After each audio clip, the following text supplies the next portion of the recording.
Ils vous ont caché la vérité. Tout ce que vous voyez n'est pas ce que vous croyez que c'est. On vous a dit que les premiers chrétiens étaient européens. Que Jésus avait la peau claire. Que les saints fondateurs de l'Église étaient des hommes du Nord. Mais ouvrez les yeux. Les premiers chrétiens étaient noirs. Les premiers bâtisseurs venaient d'Afrique. Les premiers martyrs parlaient copte, araméen, éthiopien, punique. Et leurs visages étaient les vôtres. Saint Maurice d'Égypte. Saint Augustin d'Hippone.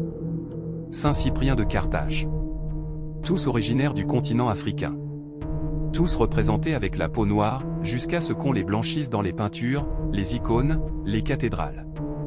Les musées vous montrent aujourd'hui des visages pâles, mais grattent la couche, et l'histoire originale revient.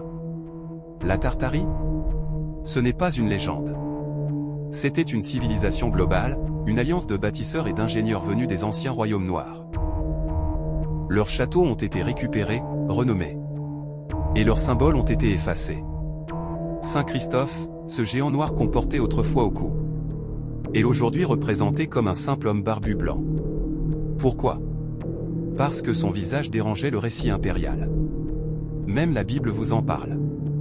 Le Cantique des Cantiques dit: « Je suis noire, et pourtant belle, fille de Jérusalem. » Et dans Genèse, les lignées royales partent de Cush, l'Éthiopien, fils de Cham.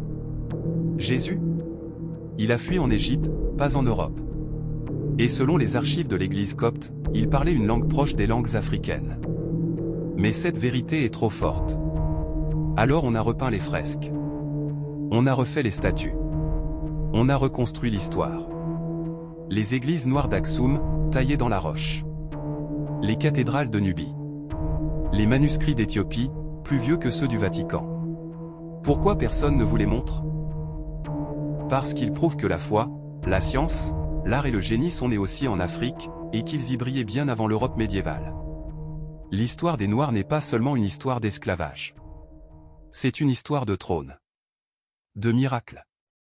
De bâtisseurs divins. Ils ont effacé nos œuvres. Blanchi nos visages. Volé nos seins. Mais la vérité revient. Et elle ne demande qu'à être vue. Repartage cette vidéo. Car ce que je vais te dire maintenant défie toutes les logiques. L'Afrique n'a jamais été un continent oublié. C'est la racine spirituelle du monde. Abonnez-vous. La suite va vous déranger.